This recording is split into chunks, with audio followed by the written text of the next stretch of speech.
I crashed into electrical towers and my star charts were erased. I need the ones in your head to complete my mission. So you need me and my inferior brain to fly that thing? Correction. I need the superior information in your inferior brain to fly this thing.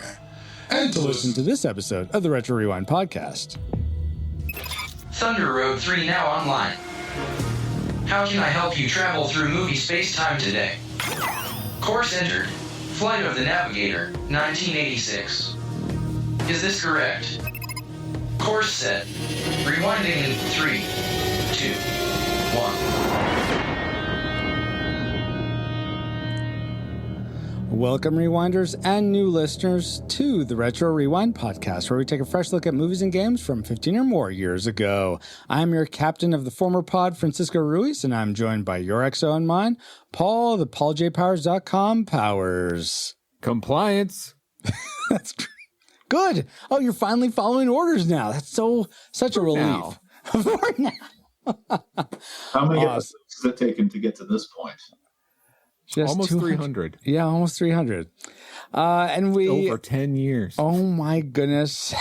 Also for this discussion of the film Flight of the Navigator, we welcome back aboard speaker, singer, actor, artist, podcaster, pastor, writer, wronger, gamer, geek, father, and friend, all of which mean nothing if it doesn't reflect Jesus, Tony Talavera. Hey, Tony. Hello, my beautiful friends.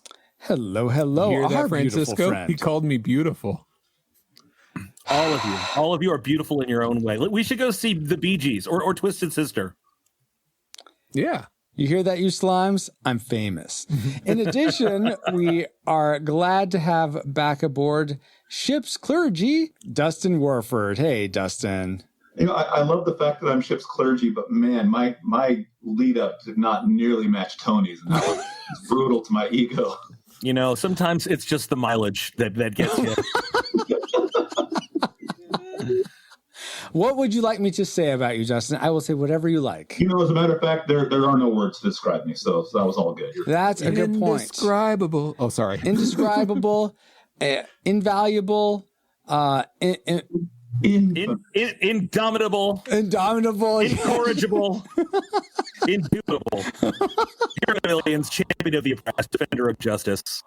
all of the above. Dustin, glad you're here. And now that you have a not so quick flyby of who we are, Paul, can you give us a quick overview of the production specs for Flight of the Navigator? And this is Flight of the Navigator, 1986, by Walt Disney, not by Walt Disney, but Disney Pictures. The Navigator that came out in 1924 by Buster Keaton? Nope, it's not that one. Dang it! That could have been brought to my attention yesterday! Okay, Paul, when would you like me to tell you these things? Yesterday. Hold on. Let me go back. All right.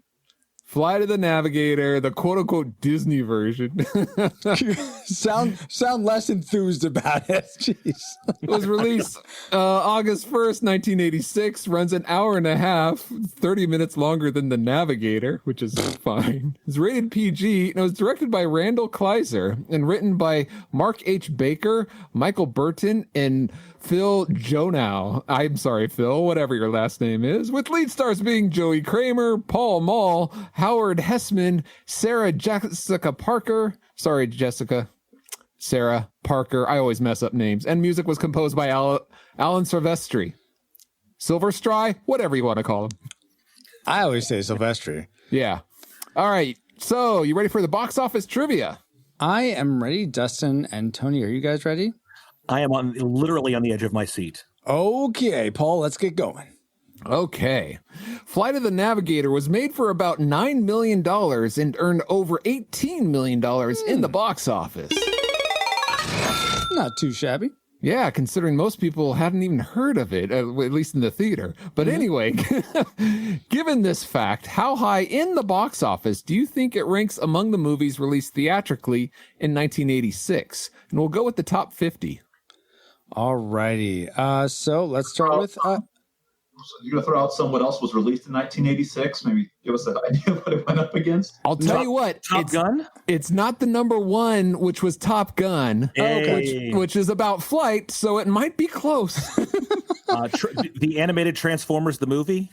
Stand By Me. I'm trying to think of the movies that I saw in 1986. All right, Tony, why don't you give us your guess first for where this ranked in the top 50? It's in the top 50? It's in the top 50. We're going to go 48. 48, okay. I'm not hating, but, 18 million is not a lot of money. Dustin. Well, back then it was like 20 million today. Oh, that's true. That's true. I did not adjust for inflation. I'm willing to bet Stallone and Schwarzenegger probably had some movies coming out in 86 as well. So I'm going to also give it a real low number. And 18 million isn't a ton. No. So I'm going to say 40. 40. All right. But I know we're going to continue getting numbers, but just I want to insert this. Tony, you were in on to help us review Labyrinth, right? Yes. Yeah, that was 63 that year. So this movie beat that movie. Well, spaceships over puppets all the time. I mean, I can't help it. This had puppets in it. Rushmore guesses 45. It looks like he's the only one here in chat that guessed. But for me, I'm gonna be a little bit more generous and guess 33. Okay. So, and I actually have Max here with me. Max, do you want to guess where it came in? 0. No, it's a good guess, Max. But the answer is right at 50. Oh, really? Okay. So Tony wins. Tony, wow. I felt so pessimistic, but now I feel like a champion. Yeah, I knew that. How your fortunes have turned. Well, thank you for those factoids, Paul. Thank you all for playing. And let's see if any of those factoids factor into our memory mind meld or subsequent roundtables discussion, which we'll get into once Alice has located. Once Travis has located our target film. Alert. Alert. Target located. Spoilers incoming. Establishing analysis vector.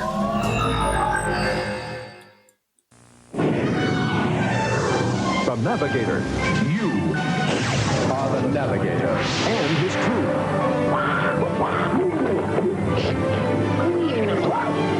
Are on the mission of a lifetime. 20,000 feet and falling. Disney's Flight of the Navigator starts August 1st at a Famous Players and other selected theaters. A Famous Players. I love Famous Players, especially when we're the famous players. Now, A little self-love there. Okay. But as much as that TV trailer probably brought back some memories about Flight of the Navigator, I'm more curious what our collective memories were of this film. So let's figure out what those were in our memory mind meld synopsis. Davy is kidnapped by aliens and then left in a ditch. 10 years into the future. Kid finds he is telepathically linked to a spaceship and pilots it as he teams up with his alien kidnapper. He goes through a testing and mind transfer process, all which the government chases them down, wanting to experiment. Davy risks everything to go back to the future. Through orange time tornadoes into a mega happy ending. But was it all a dream? No, it wasn't all. At least I don't think it was a dream. Maybe that's what we could discuss later. But I'll miss you most of all, Tin Man. Wow. But unfortunately, those memories were decepted. Based on those memories, as flawed as they were, what rating did they lead you to predict for this film before you rewatched it? Classic, nostalgic, or tragic? Let's start with Tony this time. What was your prediction? I would love to have said classic because this movie was a big part of my childhood. But I've got to be honest. I think that it's a nostalgic movie. It's fun if you were there. And maybe I'm fuzzy on the whole definition of the classic, nostalgic, etc. But I think it was fun if you were there. But it doesn't necessarily stand the test of time for being a great film for all generations. Awesome. Dustin, what was your prediction for Flight of the Navigator? All right, so I was 2 years old, I think, when this movie came out. And I remember watching it as a kid, and I haven't watched it in a long time since, but when you guys asked me to watch it, I remember thinking, oh, what a fun movie. This is going to be a classic. That was my prediction. Going back to watch it again, I was like, this was fun as a kid. I remembered Max, the robot, and everything clearly, so I was like, this is a classic. Awesome. Paul, how about you? I enjoyed this as a youngster on the Disney Channel, but I had no really any desire to see it anytime soon, so I rated it nostalgic, or predicted nostalgic, I should say. Predicted nostalgic. Yeah. All right. I'm actually more in Dustin's camp this time because I remember always enjoying this whenever it was on Disney Channel, or I don't know if we had a recording of it, but I always enjoyed watching it. So I predicted classic. So it'll be interesting to see if those predictions pan out, though. But first, let's get into our discussion of Flight of the Navigator, and let's kick up our likes. Go for it, Travis. Best bits. All right, let's start with Dustin. What is one thing you liked about Flight of the Navigator? All right, so it's funny I'm going to say this because it doesn't hold up today, but I look back at when it was made. I think the special effects for the ship were cool. Yeah, totally. I like the way it molded and it changed shape. And even the puppets on the ship and the way Max moved around. I was like, for the 80s, this is fun. This is really, really cool. And I was pretty impressed with the special effects for its time. Awesome. Yeah, I thought this didn't make my legs the special effects, but I will just add on that I really liked how they had a practical ship that was floating somehow. I still don't, unless it's like a balloon or something. Maybe that's the only way I could think that they would accomplish that. But I thought that was really impressive. Those little steps that went up to the ship. That's a pretty cool effect. I mean, that was pretty believable. Amazing. Yeah. And even, I mean, I could tell the animated part is, I don't know if it's stop motion or how exactly, that looked a little aged, but actually seeing the steps, and I'm like, how are they showing those floating? Is that like a forced perspective? Is there actually a armature on those things? I thought that was very well done. It was an armature that was hidden by the steps. Camera angle. Oh, okay. Don't ruin the magic, PaulJPowers.com. Oh, sorry. I thought that's what we were here to do. I think you can look back at the 80s and even some movies today and go, oh gosh, that was bad. Especially effects-wise. But trying to transport my mind back to when it was made, I was all smiles. Like, this is so cool how they did this back then. Tony, why don't you transport us to today with one of your likes for Flight of the Navigator? Yeah, so Joey Kramer, he played David. He was the main kid, and that kid can act. Oh, yeah. I'm just telling you, despite the fact that he can never quite shake that Canadian accent. I loved it.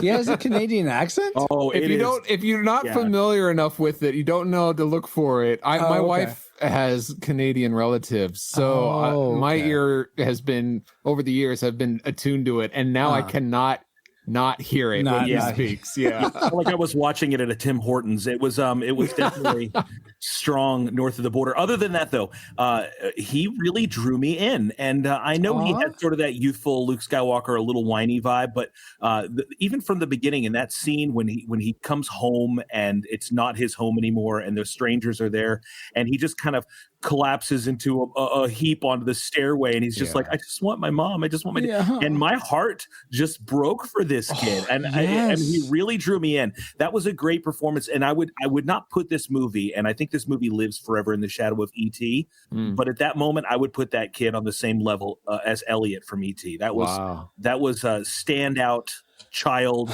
extraterrestrial performance. Tony, I could not disagree more. He is so much better than Elliot. I don't know what you're talking about.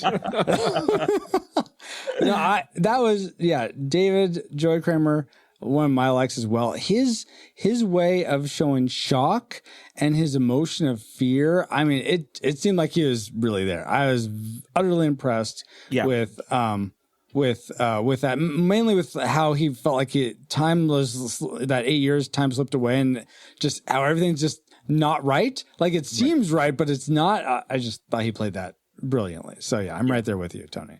Funny you mentioned E.T. because there was the one E.T. reference in the movie too. Yeah. Oh yeah, the phone home thing. Wanted to phone home.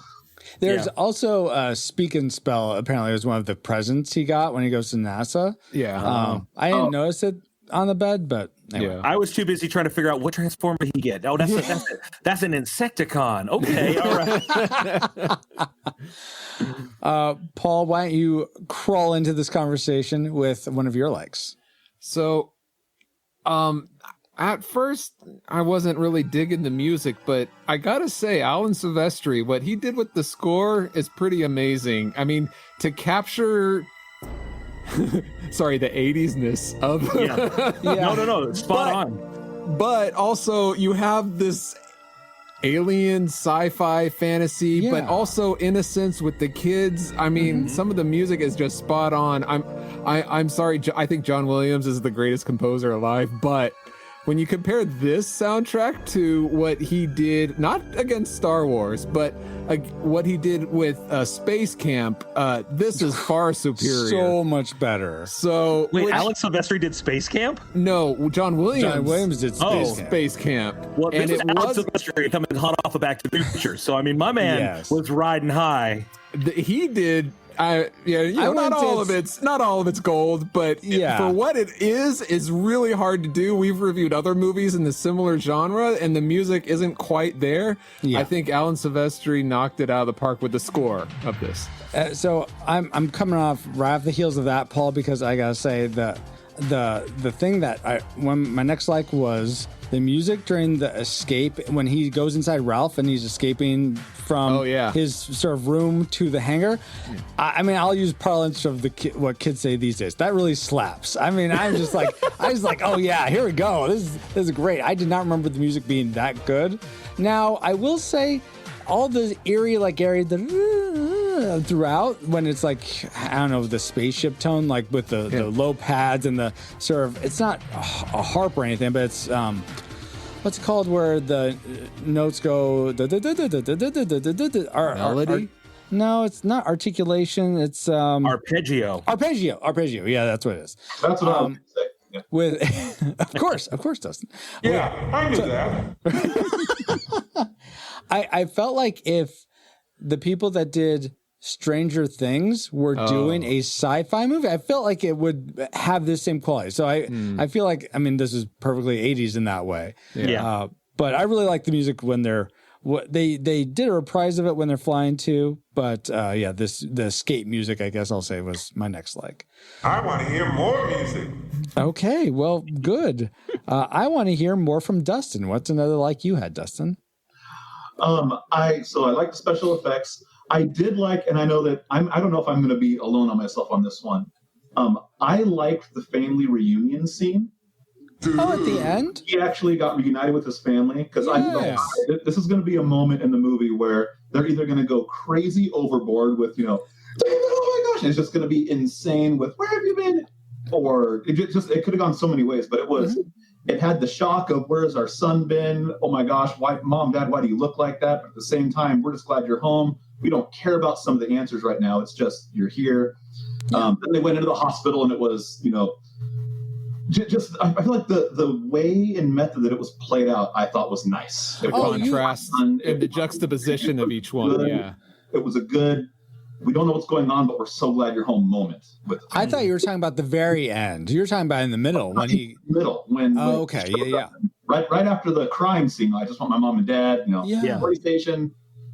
Now he's. And then the reveal of the parents and all that. Yeah, so I thought that reveal was done really good to allude to the mystery, but not be overdone. Like no one would really act like that, or no one just. I thought it was realistic. Yeah, absolutely. And the thing with his brother in that moment too, the first thing his brother says to him is, "I'm so sorry that I jumped out and scared you." You can imagine for 8 years him blaming himself for that. Yeah. He held on to the note, and what's funny is I don't know why this stands out to me, but when he delivered the line, "Man, now I have an older, younger brother." Yes. As soon as he said that, I was like, "Oh, I love that line." But then for me, I was like, "Oh, I remember that line so well from when I watched this movie when I was a kid." For whatever reason, that's just it's a great concept. Yes, some of the writing in here is really good. Absolutely. Just in the concepts and the execution. Yeah. So I loved his.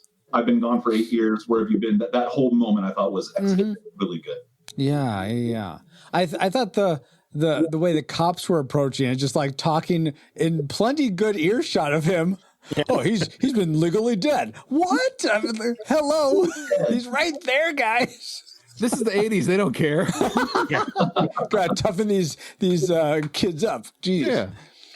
Oh my word. But no, I totally agree. I don't think that I would agree that was played very well. I have some other issues with it I'll get to later, but in terms of how the actors portrayed it and how it was captured. I totally agree with you, Dustin. Tony, was something else agreeable about Flight of the Navigator for you? So this is very personal, and I don't know that I can bring you all on this journey with me, but I'm age appropriate for this movie because I was just about David's age. I was 10 years old when this movie came out. So I was right in the pocket of seeing it and kind of seeing myself in it. Plus, I had the benefit of living in Fort Lauderdale, Florida when I saw this movie. Wow. So I'm sorry. Right at home. In Fort Lauderdale, Florida, is there like a forest next to homes along the river or along the beachfront? That So just seems... okay. That's what he's getting at. So I will tell you this. No, I thought about that too. And I thought, man, he's really walking through the woods and the ditch and stuff like that there. But I remember when I was a kid, maybe not that close to where they lived was on the canals. There's a lot of canals that go through Fort Lauderdale. So probably not that close, but not too far away. And those were mangrove forests. So they were, tropically appropriate Florida forests. So cool. it didn't take me out of it. It didn't make me have to suspend my disbelief. Well, thank you. I remember appreciate that because it did me, but I haven't been there. So, especially in the 80s or late 70s when this is supposed to take place. It looked right on. And cool. They were a little far from NASA. So, like that whole, we're just going to run up to NASA real quick. That is a little bit of a jaunt up the coast. So to go to at that point, Cape Kennedy, Cape Canaveral, all the way from Fort Lauderdale. That's probably a 2.5-3 hour drive. But that's fine. I get it. Maybe that's why they just took them for a couple days and they said, we'll bring them back. But for me, it had a lot of traction. So not only bringing me into this story about a kid going to outer space, it felt like this is a fantasy story that I could be a part of. So it really hit home for me personally. Oh, that's so cool. For me, I watched this probably when I was 5, 6, and I was still captured by that. I didn't necessarily I guess I could kind of see myself as David, but I was definitely along for the adventure with him. I totally thought that was great. Paul, did you have any sort of like? Oh, I was right there with Tony around the same age when I saw this. Mm-hmm. So I was there with David and imagining myself going through this whole thing. So And Dustin, you said you were a bit younger, right? You're like, so the movie came out when I was 2. That's right. I was kindergarten, first grade, around there watching it, but I watched it repeatedly growing up. Yeah. Okay, I was really young. Awesome. Okay. Then I think let's go with Paul's next like, and then we'll get into our classic makers, guys. You guys mentioned Joey Kramer being a good actor, and that's my second like. He really hit it home. And I know there are several people that we mentioned before thought he was whiny, but I thought he really grounded the movie, very believable, and so I think he did an amazing job. He was almost my classic maker. Oh wow! Okay, very cool. Well, Paul, let's just keep it going. What was your classic maker then?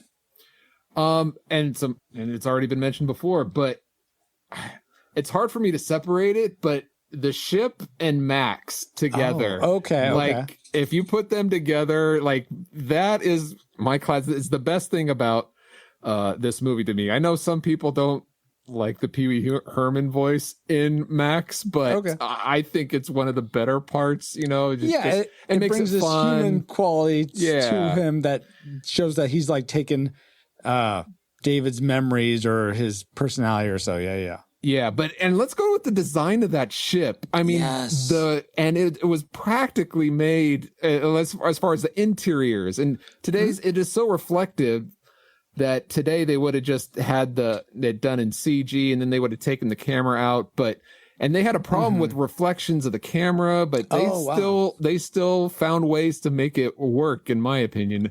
And it's just what I would imagine an alien inside a alien UFO would look like, because it doesn't look like anything from Earth, at least, Absolutely. So just hats off to the team in creating all designers and all that. Yeah. Francisco, let me just wedge myself in here because that's my classic maker. Oh, okay, awesome. Yeah. The aesthetic of the ship was magnificent. It was really not like anything else. And you got to remember, in '86, we were just like 2 years off of Return of the Jedi. I mean, the aesthetic of space at that time was very militaristic, very cold, very sterile. Battlestar Galactica. It was just Aliens, a very that kind of thing. Yeah, the warm, the chrome feeling of it. It felt clean. It felt efficient, but it felt organic, and that was something that was really unusual at that time for space stuff. And it was frightening in it's something different, but it also felt very accessible. I mean, the morphing technology of that door opening up. Remember, this is 5 years before Terminator 2. So seeing something like that was just jaw dropping at the time. And here in Orlando at the what is now the Hollywood Studios at Disney World, back when it was the Disney MGM Studios, they had this ship, the ship from the movie, as part of the backlot tour. So you could, when you were on the tram, you could go back and see, it's just impressive looking. It's just the chrome, the vibe of it. It's just a really cool design, and I think it stands up as, wow, that's impressive, even all these years later. Very, very cool. Was it floating on the tram ride, or was it on the ground? It was with the other vehicles lined up, right? It was called the Boneyard. It was a bunch of old vehicles from movies. Unfortunately, it just looked like a metal shell, walnut shell. Not even. It didn't even look metal. At least when I went by, it was kind of dark gray. Yeah, but it was a very, very cool ship, very cool design. And that's again, awesome. I think Dustin, or somebody said it earlier, the way that Max moves around on the inside, kind of on that groove. What a cool and unique design. Yeah, very, very cool. Something just to add, and then we'll go to Dustin's class maker. But if we say, yeah, this is worth watching, like this is a classic down the road, it may not be, but let's say you decide after listening to this, you want to go watch it, or you guys want to rewatch it again. When he first walks into the ship, when Joy first walks into the ship, on the ground, one of the floor panels actually has a flux capacitor symbol etched. Shut up. Shut up. Yeah. So there's in the IMDb trivia. I'm like, is it really? And I went and looked, and it's there. It's not. You can tell it is. That's what it is. I mean, it's not like exact like they took it out of the DeLorean and put it on there. But you could, if someone were to make it like a clean icon of the flux capacitor, that's what you'd see. Oh, that's cool. That's something cool. And it has to do with time travel. Exactly. Of course, because it's what makes time travel possible. And Alan Silvestri. It's like all interlinked. 1.21 gigawatts. And I was about to say that's a cool Easter egg, kind of like how during one of the scenes the car is driving by and they're playing one of the songs from Grease, and the director was the director of Grease. Yes. So that was an homage. Yeah.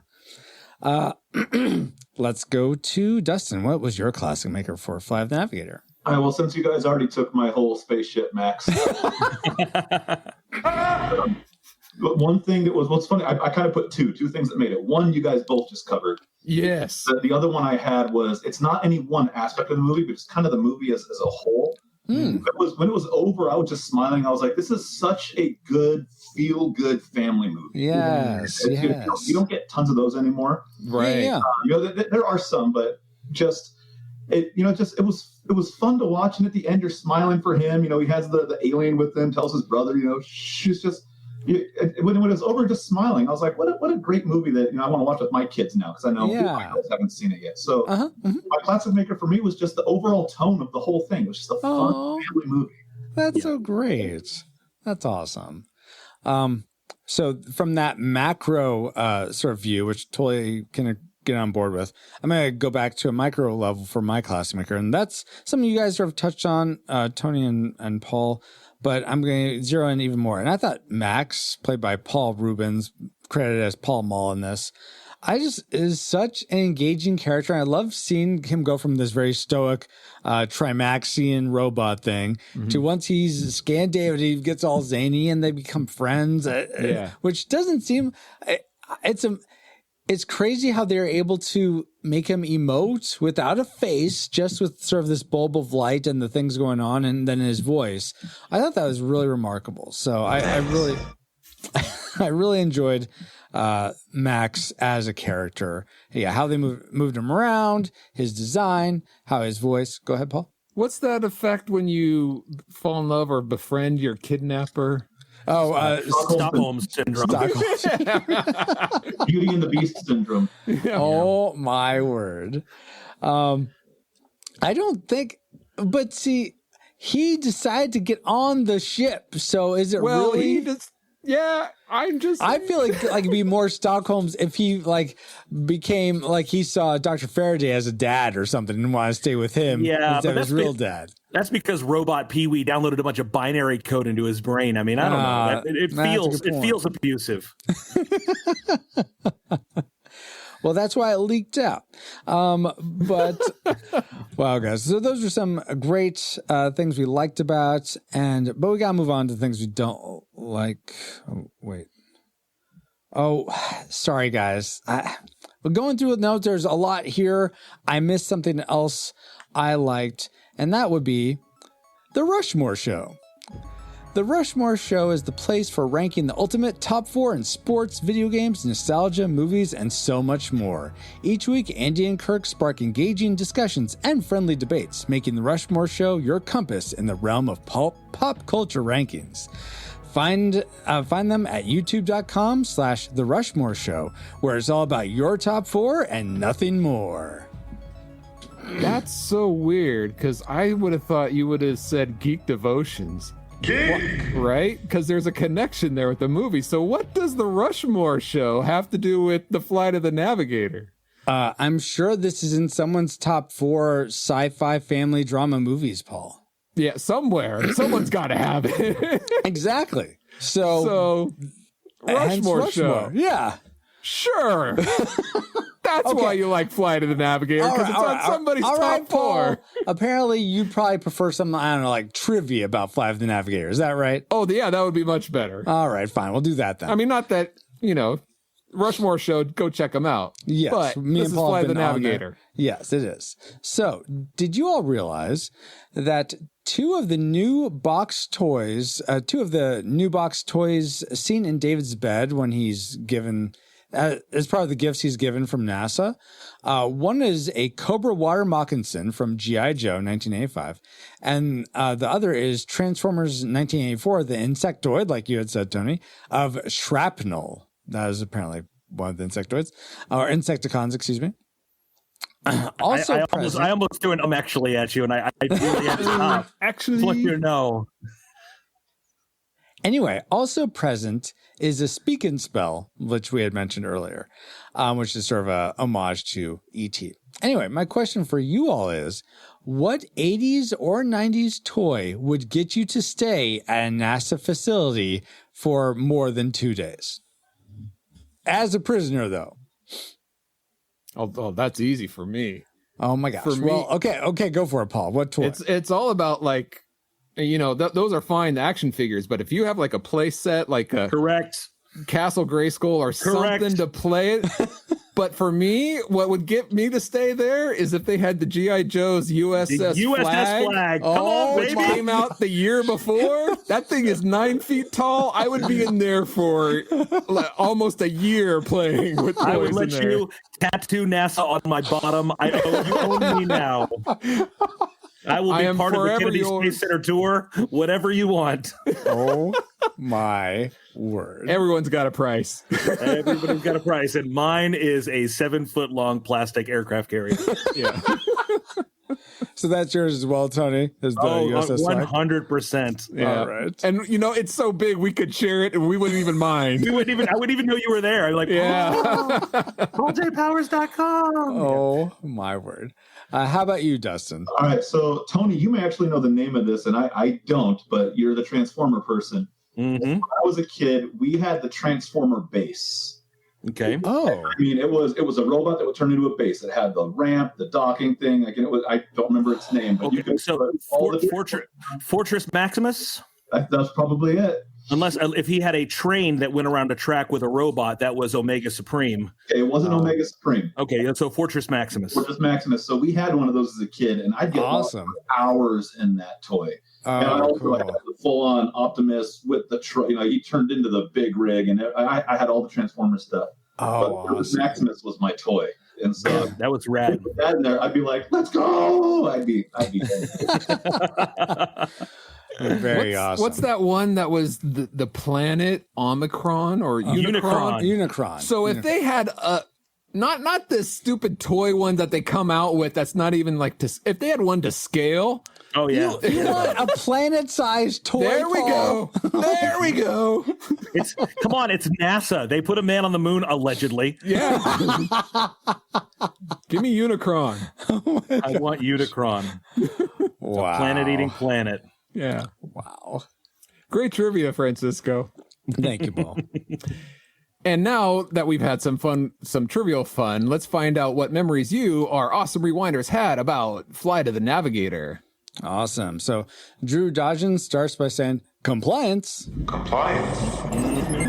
Eric Purcell says, I've always loved the NASA people were watching The Price is Right in the movie.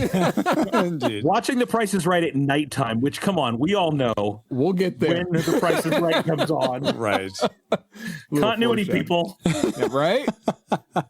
What that shows me is that David went forward into an alternate timeline. Exactly. He was in a different universe. That's what happened. Yeah, because he was taken out of his own timeline. Yeah. That prevented Price is Right from coming on in the morning. It's weird how that happened, why he affected that. But it was the 70s, so a lot of things are weird. Wardale White says, compliance also. I remember first watching this on the Disney Channel. I remember Pee Wee Herman's or Paul Rubin's Rip voice being heard inside the ship, seeing Mr. Moore, Howard Hessman, taking a break from being head of the class to be a part of this, and wishing Carrie Bradshaw, Sarah Jessica Parker, or Mrs. Matthew Broderick, was my friend. I remember being mixed on this flick. Though everything around this was fun, it was Joey Kramer I was irritated by. Oh, not a Joey Kramer fan. I wonder if we'll have more. Kristen Rich Victor says, I don't leak, you leak. Kevin Joshua Burnham says, it's just okay. The ending of the film was very underwhelming with so much potential it had going throughout. Adam Collins. Dang it! I was going to say, I'm going to pronounce it right this time. No, Collins. He says, I remember that sense of wonder and awe when the kid was being interviewed. What powered the ship you traveled on? And the screen filled with alien language. I remember the cool liquid metal door that turned into stairs. As a child, I loved the idea of having my own alien ship to fly around in. Oh, yeah. Aaron Wallace says, isn't Pee-wee the voice for Max? He is indeed, yes. Hey, Blimbo! Oink! Too many Twinkies! You tell me. All right.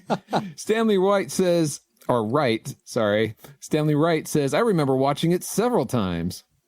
And Who Will Save Generation X podcast says, I just remember the kid being annoying and not deserving a spaceship. It should have gone to someone more worthy, like me.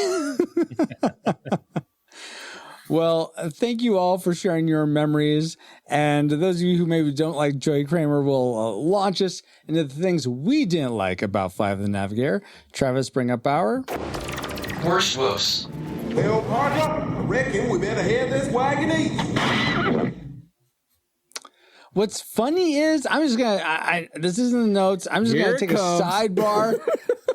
We're going off script here. We reviewed Explorers not too long ago with an alien that did shtick from like TV and stuff. Yes. And that was horrible. I thought it was great. Over here, it was delightful. So I'm not sure what happened. Maybe it was like just enough in this movie and not a ton like it was in Explorers. I'm just want to give a little That alien drove a Rolls Canardly. Rolls down one hill, Canardly get up the next. All right, have some respect for Explorers. I said it in my memory meld of Explorers when I plugged it in. I felt like Explorers ran out of money and went into tricks and stuff at the end, because this movie, you could tell, stuck with what it was supposed to do. I think Explorers were like, shoot, we got to wrap this up, guys. Yeah, exactly. Shut it down. But maybe there are some reasons to shut down this movie, maybe even walk out of it. So let's get into those things we didn't like. And I'm going to kick us off with something that missed the cue. What? I said I missed the cue. Oh, do you want? Dang it. Oh, my word. Kick you off. All right, kick us off. Yes, I'll kick us off. Oh, that's my treasure maker. Okay, never mind. Let's not start with that. I know, right? Okay, here's one. Class maneuver navigator. What does the first class look like? Here's what a first class dislike sounds like. I don't buy. I'm sorry. I know it's the 80s, but I don't buy that. Not even like a worldwide, crazy world, weird news weekly or any tabloid. No press media. Boy lost for 8 years is back, and he hasn't aged. No reporters. No one's leaking that to the press. No one's giving interviews. I don't buy it. There'd be reporters all over that. Who would leak that to the reporters to have them come by and ask you that? Anyone, the cops, anyone in NASA, anyone. It was national security, Francisco. I mean, geez. Yeah. But before he even got to that point, with the doctors, while he's in the hospital and they're trying to examine him, someone's going to leak that. Like, this kid was gone. This can't be happening. And he hasn't aged. Someone's going to say something. I'm sorry. It's just the way of the world. Someone's just gonna grease that doctor's palms, and the story's out there. See, your silence shows me that I'm right. I will take it as that. I'm just trying to think of how many ways to tell you you're wrong. It's like, well, just because it can go in a certain direction doesn't mean it should. I just wish there would have been some like. Oh, we got to hide from the press or something. Maybe that would have just added to it and add bloat to this movie. Yeah. I felt like it's pretty streamlined. I just would have liked something that like spoke to that. Like we're avoiding, Dr. Faraday could have said, we've avoided the press this long. Let's not let things get out of hand. I don't know, something so that they're just aware that that's a possibility. But then that just puts the idea in somebody's mind. It's already in my mind. So anyway, let's see what's in Tony's mind for something he didn't like about Flight of the Navigator. Now I'm just in a tailspin about the lackluster journalism ethics of South Florida. Where was the Miami Sun-Times, man? Yeah, Where were exactly. they? Where was the Broward County? The people have a right to know. Okay, so it's this is a personal thing, and I think that this is two movies that are a little bit smushed together, and that's okay. I can handle that. Mm-hmm. But watching this with my wife, who had never seen it before, I realized how dark the first part of this movie is. Before he gets on the ship, this is a very emotionally trying and tense and they keep throwing these little teases out there of the UFO, of something that's like ominous, but nope, it's just a frisbee. Oh no, it's an alien. Oh nope, it's just a water tower. But the music and the atmosphere, but very tense movie, and it kind of culminates with this kid just crying and weeping and where are my parents and everything's awful. But the real tension for me was, I don't know how I feel. Do I have a crush on a 21-year-old Sarah Jessica Parker? That's up to you, dude. Or do I just want her to bring me McDonald's in the belly of a robot? I'm not sure. That's another dislike. He never got his Big Mac. What's up with that? Well, he couldn't figure out what kind of Coke he wanted. It was the 80s. You know what? Never mind. I'm going to bail out of that joke. Oh, my word. You got to be real specific about what kind of Coke you want in the 80s. Love those parties. So... no, but to me, there was some tonal shifts in the movie. Like I totally went from being a very like tense movie to being almost overly comic. It's the same thing I think that you guys were just alluding to for Explorers. Just I could see that a pendulum swing of tonal shifts, and also. Why do I like Sarah Jessica Parker in this movie? It made you laugh. It made you cry. It made you question your manhood, or what? I don't know. No more than usual. No. And you know, maybe it's because when I first saw the movie, I'm watching it as a kid, so I'm not seeing it from that same tension of now as a parent. Oh my gosh, if my kid was gone, now I'm feeling these feelings. Exactly. As a kid, I just want to get on the spaceship, man. Just get on the spaceship. Yeah. But now I'm watching this thing going, oh my good, they've got to undo a death certificate. Like there's so much stuff that they're going to have to do now. Do they put him back in seventh grade? I mean, like now it's weird. But no, it's just the tonal shift of the movie. It was very, very polarizing. I can totally see that. It didn't bother me per se, but I totally see how that could be maybe not off-putting, but it could be just jarring. It could be jarring. Dustin, what was maybe jarring for you? Did you notice this tonal difference or juxtaposition? I totally did notice that. Like when you said, Tony, that it's two movies kind of put together. I remember kind of thinking that, but when you said it, it was like, that's it. Like, that's totally what it was that I was trying to process as I was watching it. Thank you, it's Dustin. crazy that so much of the movie happened before they got to the ship. They got on. And the groundwork. Yeah, well, they laid a lot of groundwork, and almost in my mind, and this isn't one of my dislikes, but almost too much groundwork. Like I think that they could have progressed faster to him getting back on the ship. Yeah, what was going on? Yeah, when I was scanning for that Back to the Future Easter egg of the flux capacitor, I was like, I'm halfway through the movie and I'm just getting to this ship. I was like, wow, okay. It went by that fast for me. I didn't notice, but yeah, that is strange. But so what is your actual? He was at NASA for at least 2 days, right? Because he was supposed to go home. How long was he on the ship? Once he got on it, how maybe was it? It kind of felt like maybe in real time. Like, was he on there for an hour? It was a couple hours. It was a couple hours because it went from daylight to nighttime, so it was within an afternoon/evening. Yeah, that's and I do feel like maybe we could have had more time in that second half of the movie. That's a good observation. Yeah. Well, what more could you put in there? More places to travel. Yeah, it would take a lot longer to go to Tokyo and back. Come on, more David and Max banter. All right, that would have been. You say that right now. They're gonna make a David and Max show on Disney Plus now. I just want you to know they're gonna ruin it. Oh my gosh! So he came back. What was your actual? Getting that. Yeah, what was your actual dislike? All right, so one of my dislikes actually had nothing to do with David and Max. It actually had to do with, I feel like this movie had so many abrupt cuts and shift to the next scene where it was Yeah, I agree. I was like, wait, what is going on? Like, all of a sudden they're talking, like David is here, and then all of a sudden they're looking, look, the spaceship crashed. Like, wait, is David right there with them? Like, it was such an abrupt cut. It was weird. Yeah. The editing was so bizarre at times. And the first time it happened, I think, is when he falls and hits his head. It's like, fall, hits that, boom, new scene. It's like, wait a second. And it wasn't even like I forget the exact transition, but I remember thinking that was poorly edited. That was just a bad transition.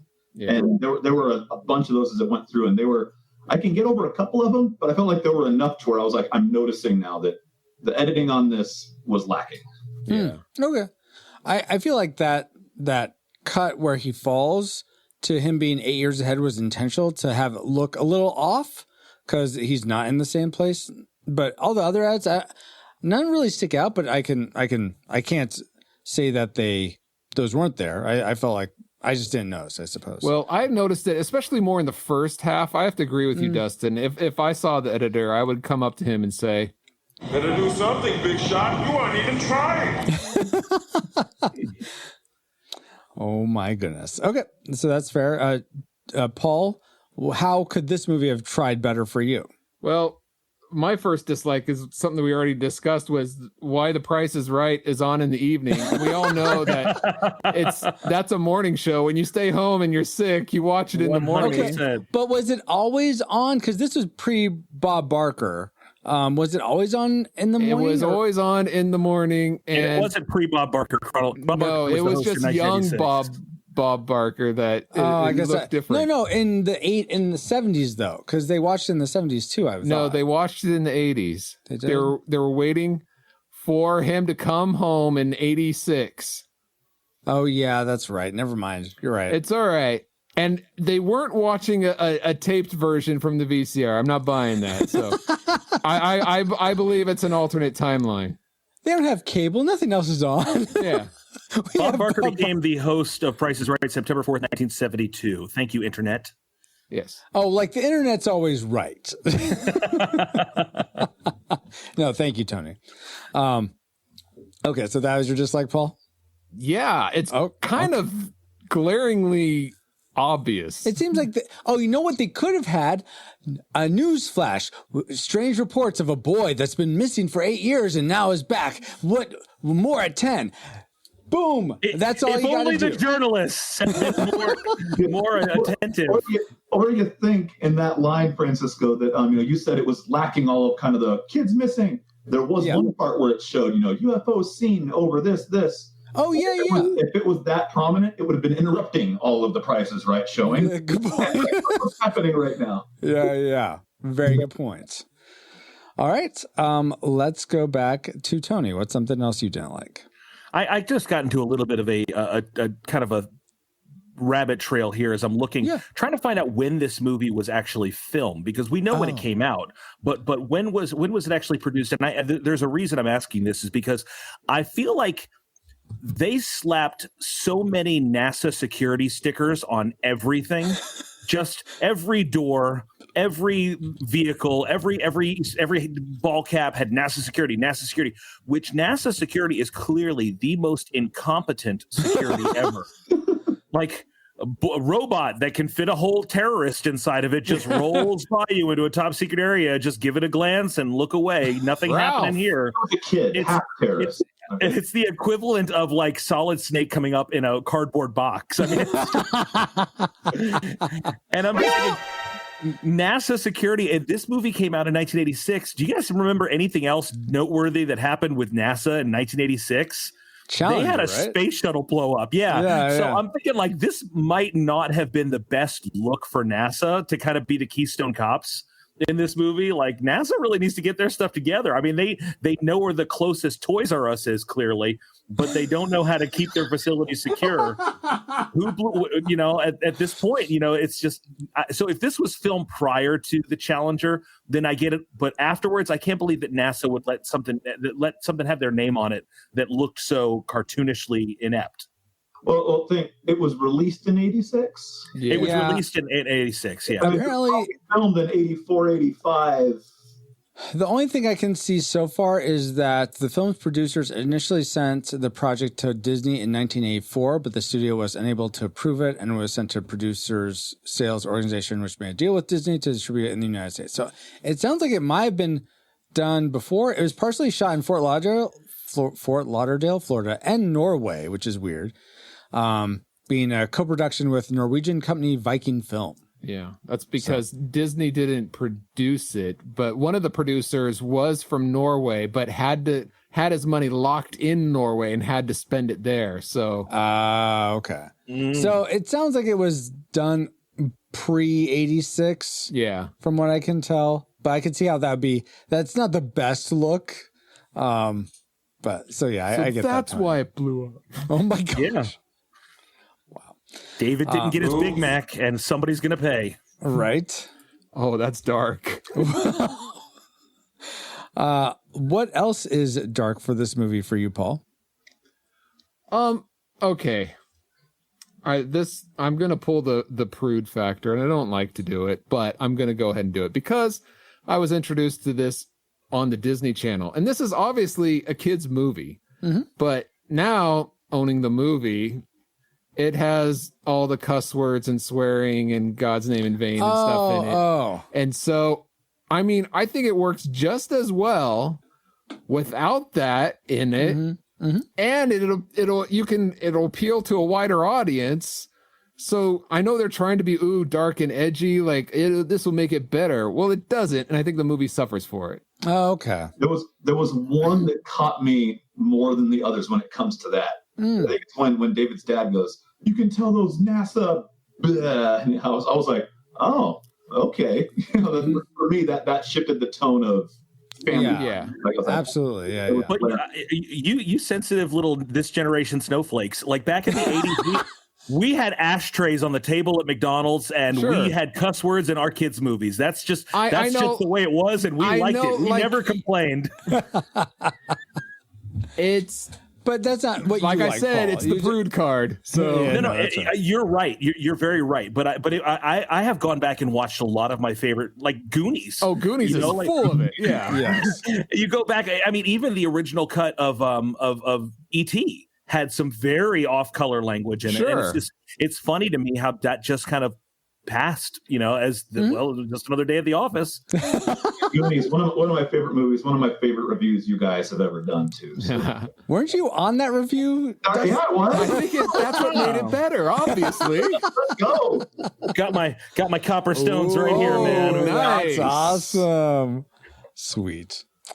Okay, Paul, that's totally fair. That it didn't make my dislike bliss, but something that did was that it didn't make sense to me that, and maybe you guys can explain this. Why was it that David's body was too fragile to go back in time, but then he goes back in time and he's fine? I mean, was there some story beat I missed that he's special, or Max is just full of it? I mean, I don't think they explained that too well, unless I just missed it. You also don't know your left from your right. Not helpful, Paul. You are an inferior species, you dumb dork. Scuzz bucket. I was wondering if I missed that as well. Something about him, because he was doing it with all the other species, right? Yeah. Humans are more fragile. That's what he said.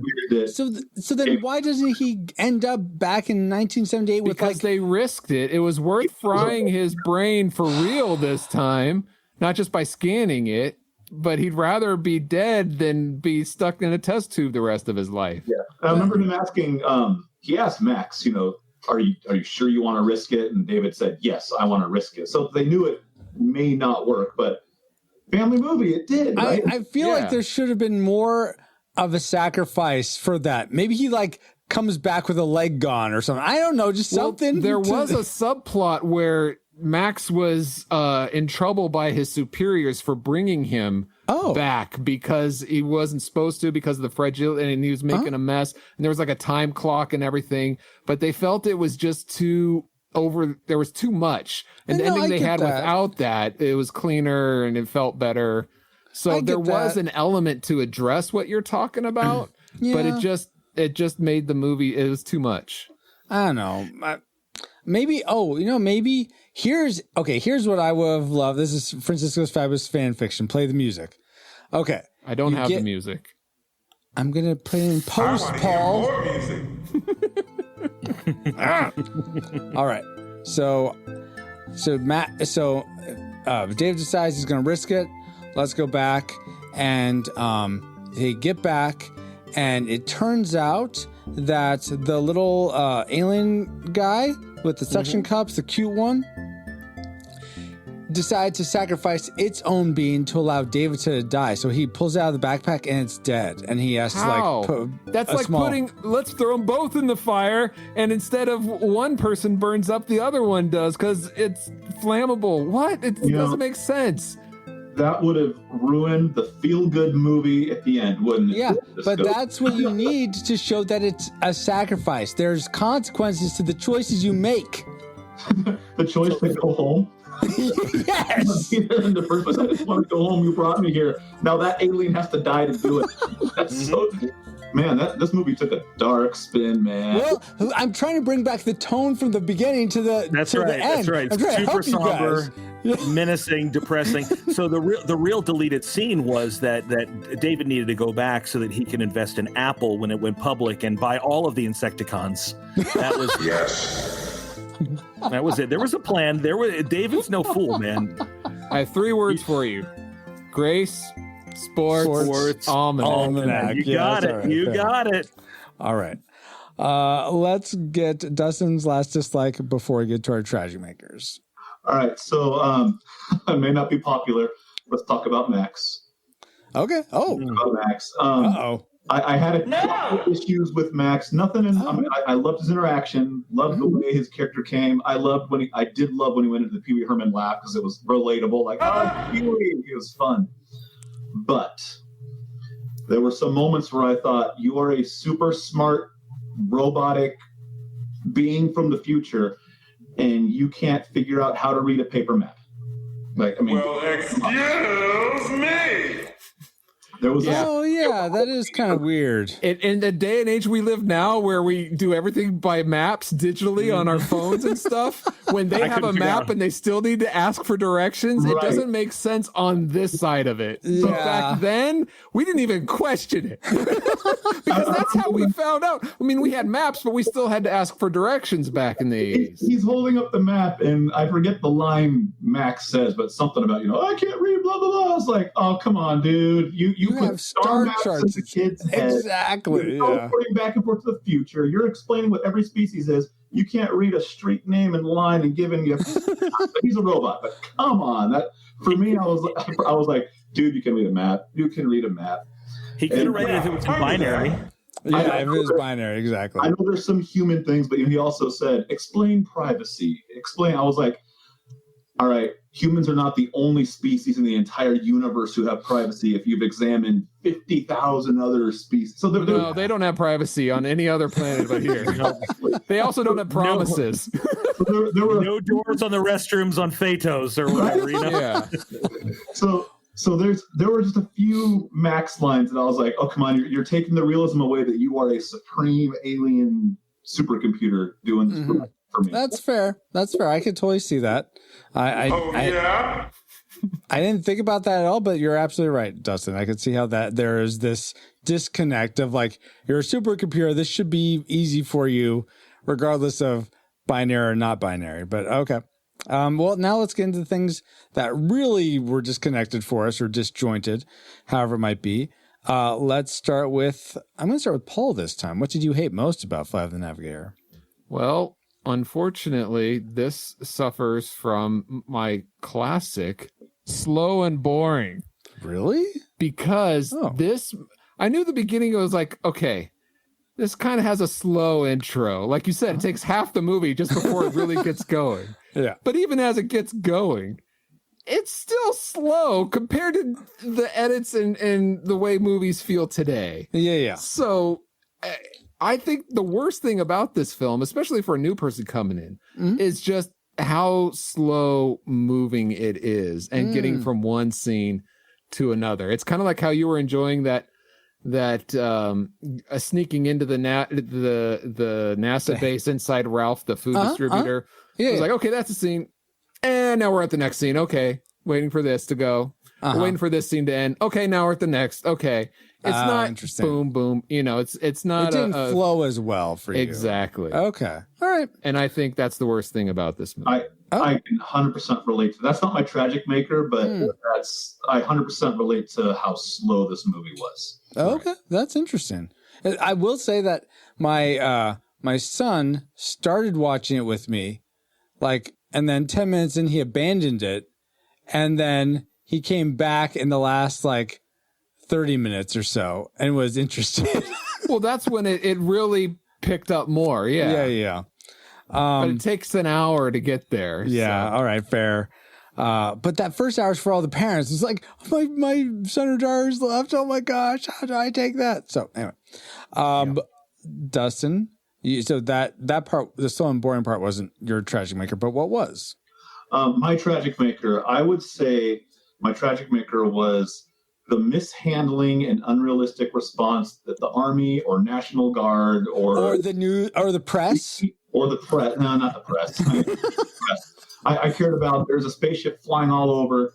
And when it got home, you had some fire trucks and some police and this. But I was like, all right, if you knew that kid's parents probably where he's going to go, would you not have every single armed forces? You don't know if it's an alien threat. You just don't know. Yeah. And they had a serious lack of tanks pointed at the spaceship at times in the movie. And I was like, if this were a real spaceship that had a kid and took off and you did not know what its intentions were, I think there would be a lot more military presence wondering what the heck is going to happen right now. But all you need is NASA with the rent-a-cop people where they're fine. And that's why it's my tragic maker. NASA would not be told, hey, guys, you have some securities that a terrorist can fit inside the robot and go through your facility, and you're totally in charge. And none of us are going to be watching this thing. Hey, Faraday has this all, in hand. He has a cage that he uses. The one guy, Johnny sometimes. Fever, Faraday, he's the one employee that NASA has. Like everybody's off for the 4th of July weekend. He's the one guy that like drew the short straw and has to work. So yeah, that drove me nuts that there wasn't more of a, we think this is a national threat. Yeah. And side note, the intro with the dogs was way too long. It was cool, but there were too many dogs jumping on. No, I get that. It was too many dogs. Yeah. Tony, tell us why you hate dogs. They have fleas. They eat my food. No, but what did you hate most about this movie? I don't know that this. I hate that I'm the old grumpy man, and that this is what I hate. I will join you. What can be grumpy about? I couldn't justify the little menagerie of strange, gratuitous alien creatures in there. What? And the introduction. I know. The introduction with the the eye that said I. It doesn't even make sense. Eye? Yeah. It was but just it has like no lips. Yeah, there was a level of believability to this movie that I think that we were going with that took me out of it. And also, Max can't leave the ship, presumably. How did he go and gather all of these little creatures? Like with his little arms. So teleportation? Again, the same way you got David on the ship? I don't know. But luring him in with candy and Transformers and speaking spells? This would have been the candy. Right, exactly. You're not going to give away all the secrets. No, but so he had all these creatures. He was going to travel through time and bring them back. I get it, but it just seemed a little like gratuitous and just little slimy little snot puppets for slimy little snot puppets' sake. I mean, it was just, okay, all right, but... I will add on. This was on my dislike list, but it didn't make my top 3.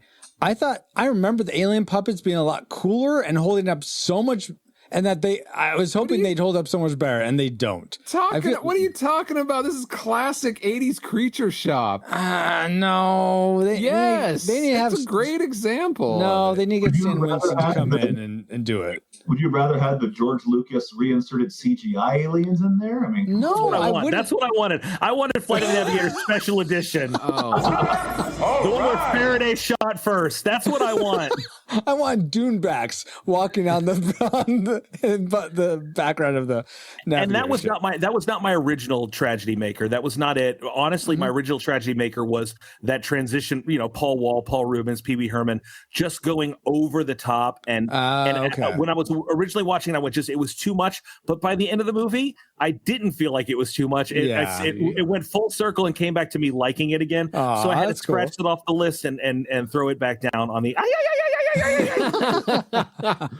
That was it. And the fact that you're laughing at it makes me feel like I was right. Yes. No, I'm laughing because I thought it was funny. I still think it's funny. And I saying I think it's punny.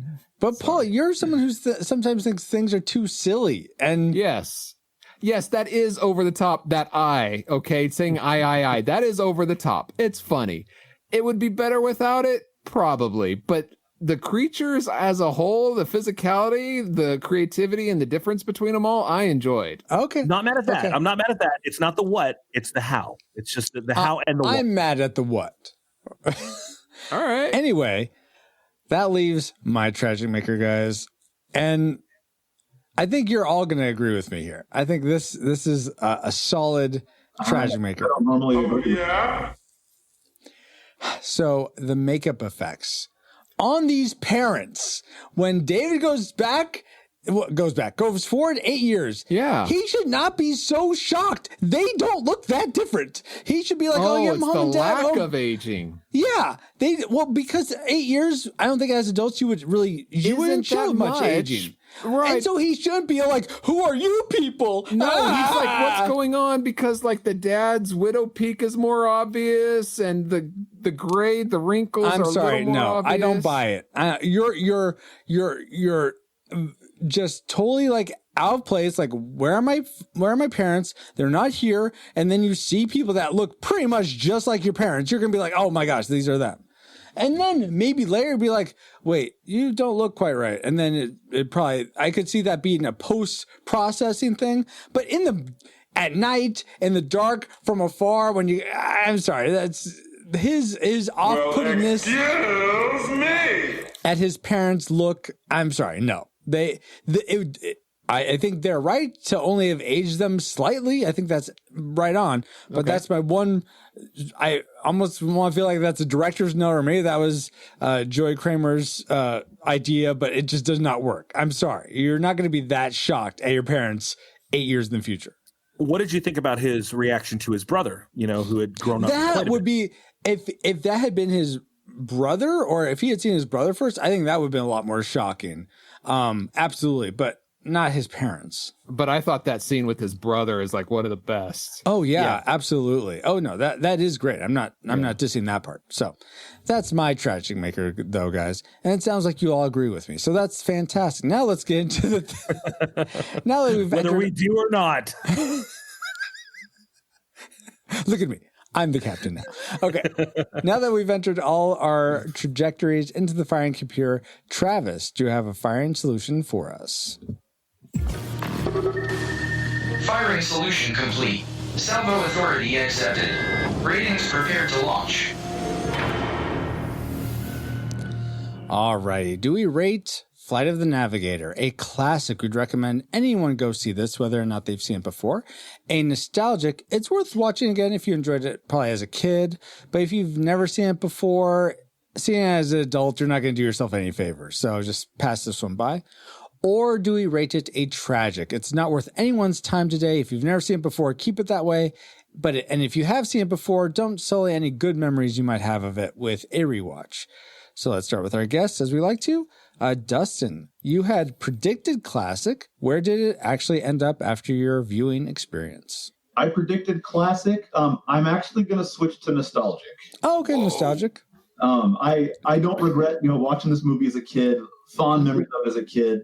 I'm going to watch it with my kids. But I don't think I'd be telling everyone, do you remember Flight of the Navigator? Oh gosh, go back and watch it if you haven't seen it. I don't think I'd have that mentality with it. Okay. But if somebody did say that, when I was a kid, I watched it, I'd probably tell them, I watched it again. Still fun. Still a good one, but awesome.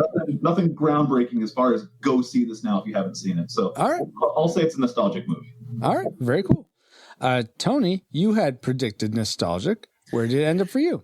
I think I'm going to have to turn around and meet Dustin on the border in between, because I feel like I went from that to more towards classic. Like and I don't know that I fully crossed the border. Maybe classtalgic, kind of like a hybrid. So we did this during the pandemic when we couldn't record the podcast that I host, the Nerd of Godcast, available wherever fine podcasts are consumed.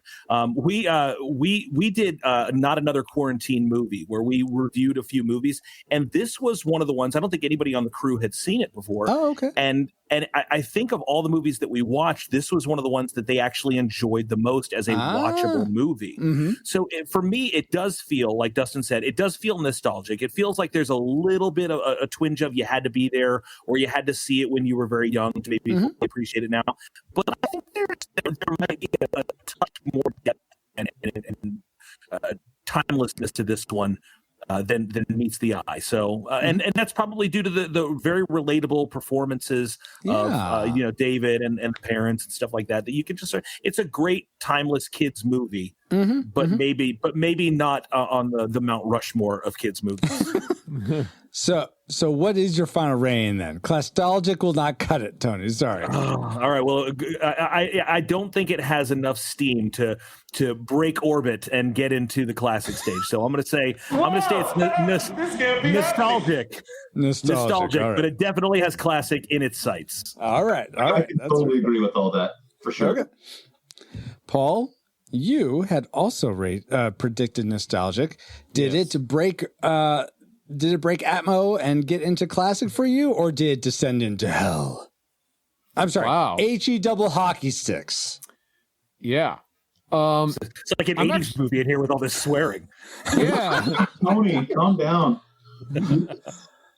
I'm actually curious what the Rad Rewinders had to say. You know what? That's a great question, Paul. You know what? Let's go see what the Rad Rewinders had to say, because it's important now that everyone who supports us at the $5 level at retrorewindpodcast.com/support gets to vote on every single movie we cover on the podcast. And we collect your reigns together. We pool them together. And this time you decide to be split. What? So It's a draw? Together, we'll say the reflex capacitor is rated Flight of the Navigator nostalgic as well. Wow. So 3 nostalgic. So really, Paul and my reigns don't. Yeah, what's the point of going on? But Paul, All right. what is your final reign? But just for giggles, I had predicted nostalgic. But honestly, I enjoyed this show, the showing of it. There's a lot to like. I think there's more to like than not like, but I agree with Dustin and Tony. Like the nostalgic factors on this are firing on almost all cylinders here. It's really hard to give it what is that called? An objective a read or a yeah viewing? Yeah. But honestly, I'm gonna say, look, if you haven't seen it, you should at least try to see it, and I would recommend anybody to at least give it a shot. Now, I don't think not a lot of people I think will like it, but there's going to be a good number that doesn't. Well, that's any movie, Paul.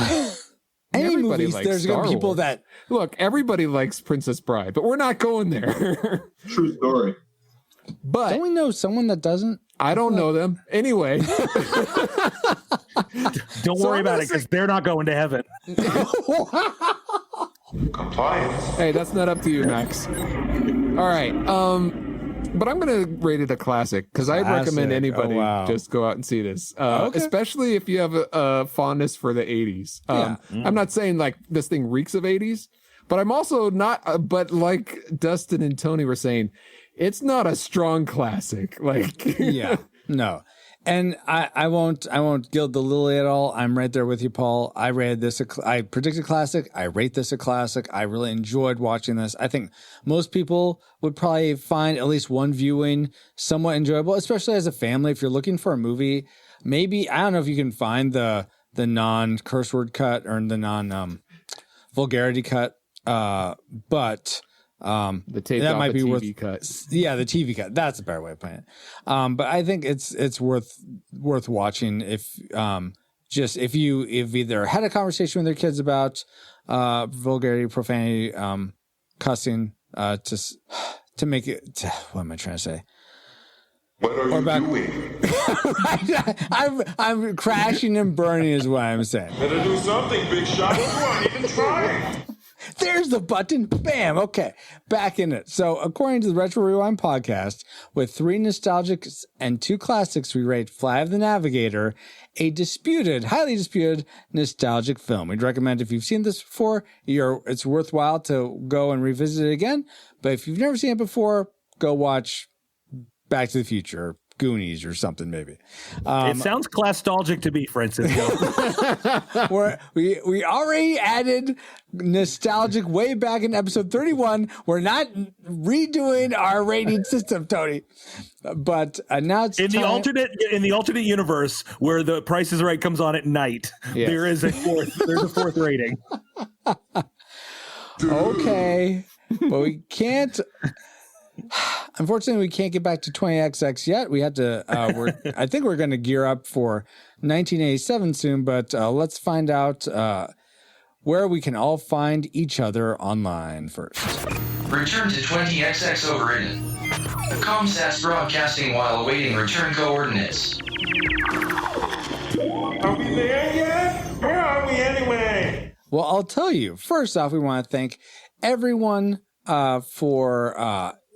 Yeah, it does feel good to stay here in 1986 for now, but we wouldn't have been able to travel anywhere without our amazing reflex capacitors, namely Deborah Powers, Geek Devotions, Drew of the Cellcast, Ashley Ruiz, Kennethan, Fabulous Lomax, Rosie Lomax, That's Our Baba, D. Tungsten, Dale, Mr. Lost, Daryl Hafner, Cool Deluxe, in addition to 2 other awesome patrons as well. Woo-hoo. Thank you all so much for keeping the gigawatts coming, and if you want to help us keep flying and get bonus content for your generosity, head over to retrorewindpodcast.com/support to start. If you didn't like that Flight of the Navigator was rated nostalgic, you could have been the winning vote if you had rated classic as a supporter. So it matters.